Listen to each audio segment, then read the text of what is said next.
Welcome to A Simple Life with Cal and Amy Lou.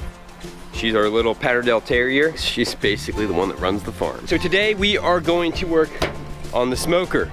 So what I have here, I built it 2 years ago and it was worked really well for what we use it for, is I have a smoker for making jerky. That's pretty much all we do with it is smoke. Well, that's not true. We can do bacon. We haven't done bacon, but we probably will do some bacon because we have some that needs to be done. But it's an old wood stove right here. You can see that. It runs right into the box. I used this 2 years ago. I haven't had a need for it since. But what I learned was I definitely did not like using these old stove racks. And I'll show you what I mean. They're stainless steel. But I just didn't like using them.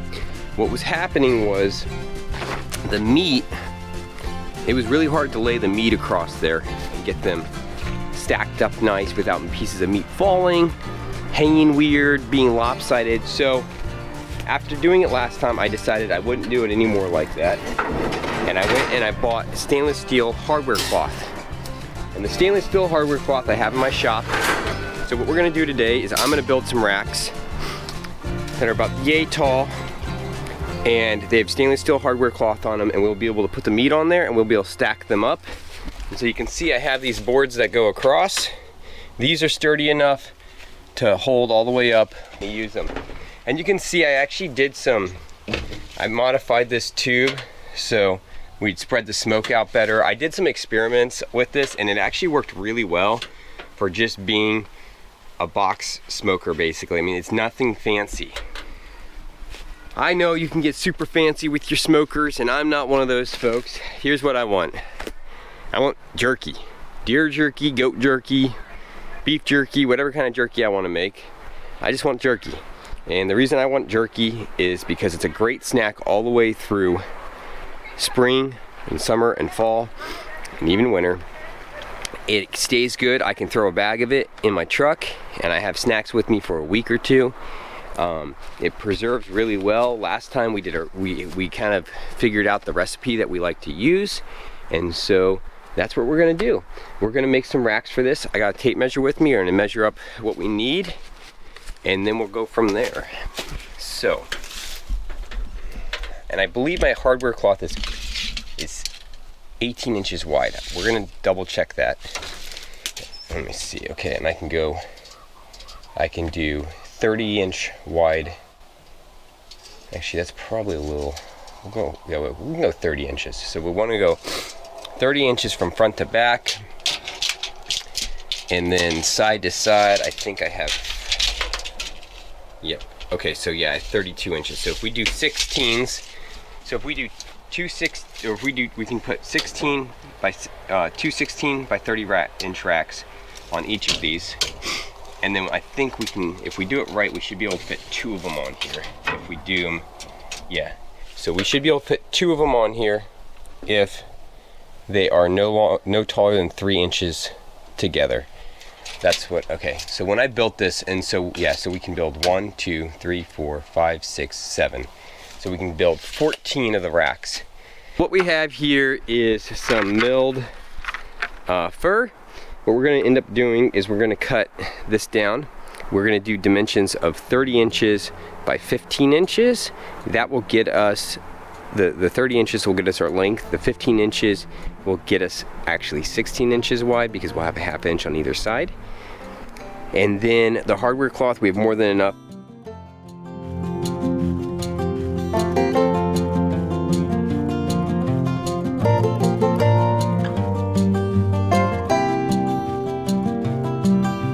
Okay, so we got all the boards cut down to 30 inches and 15 inches. Now I'm gonna take them back and I'm gonna rip them on my table saw. Okay, so we have one frame built out right here. This is just I just used finishing nails on it.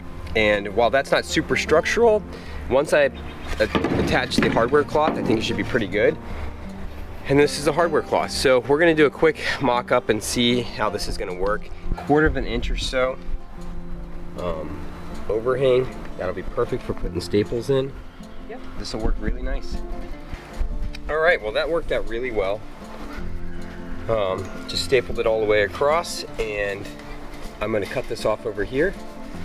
I end up having a conversation with Clay in a few minutes, and we end up talking about whether I will play chess with him and what the requirements for me to play chess with him are. I end up changing that to or solving a Rubik's Cube. What a Rubik's Cube teaches them at their age is it teaches them consequences.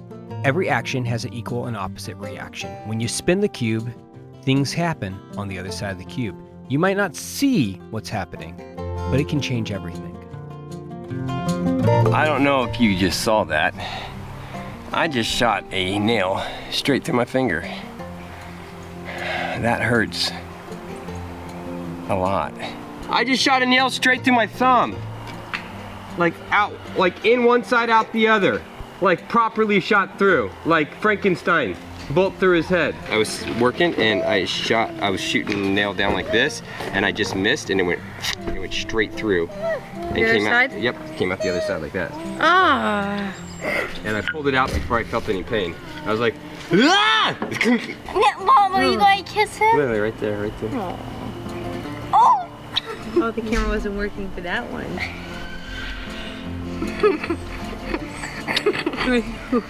Oh, his hair hurts.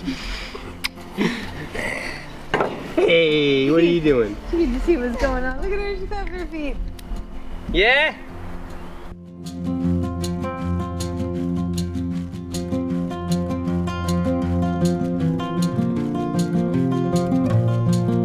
Today, a wonderful day, buddy. Because it's nice and sunny. Yeah. Did you get your homework done on time? Yes. Actually got it done early. You got your homework done early? Yeah. How do you like second grade? Very much. I love it. Yeah.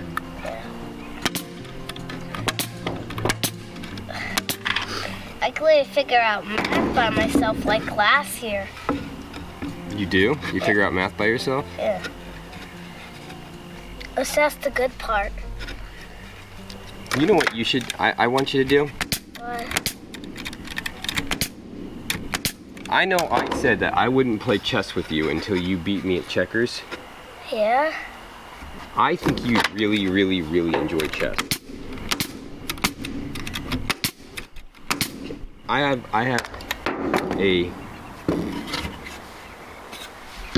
have a second challenge for you.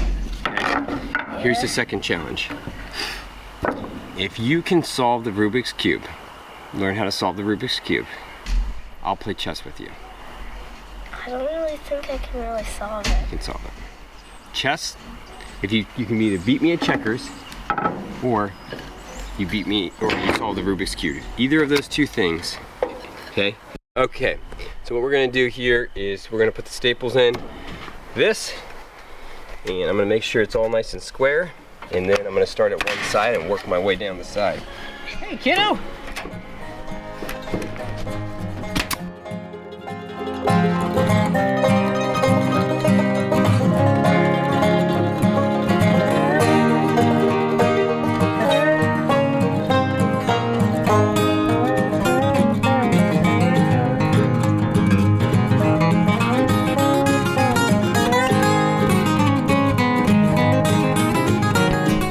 Okay, that's all 8.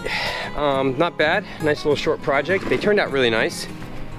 We'll see how they actually end up functioning. So tomorrow we'll be testing these. We'll, actually, you know what, let me take a couple of these over and show you kind of how I plan on using them. Tomorrow we'll be smoking about 20 pounds of jerky. No, 40, about 40 pounds of jerky we'll be smoking tomorrow. Okay, so here's how they're gonna look. So you can see, fit one right there, and then when that's all stacked up, we can preload them. So I'd preload them, and then we can put 2 if we need to. But the good part is I have 8 trays, so 8 trays will fit in here nicely, all the way across, like this, and each row will have its own. And I think this should be good for about 40 pounds. I think we should be good. Okay, we are up at Herman's. I got Merle here, and obviously myself. Herman's doing good. He's back at his place. He's just relaxing. I'm gonna run up and check on the goats real quick, but it is gonna be too dark to film. And so I wanted to thank you guys for joining me on our adventure today. You know, it wasn't a super big adventure, you know, but we needed to build those frames out. It's something I've been meaning to do for a while. And over the next day or so, I'm gonna smoke that jerky, and I'll get some shots of how I'm doing that and what the outcome looks like. All right, well, thank you so much for joining us today. Really appreciate it. I really just can't thank you guys enough. All right, have a good one. Bye.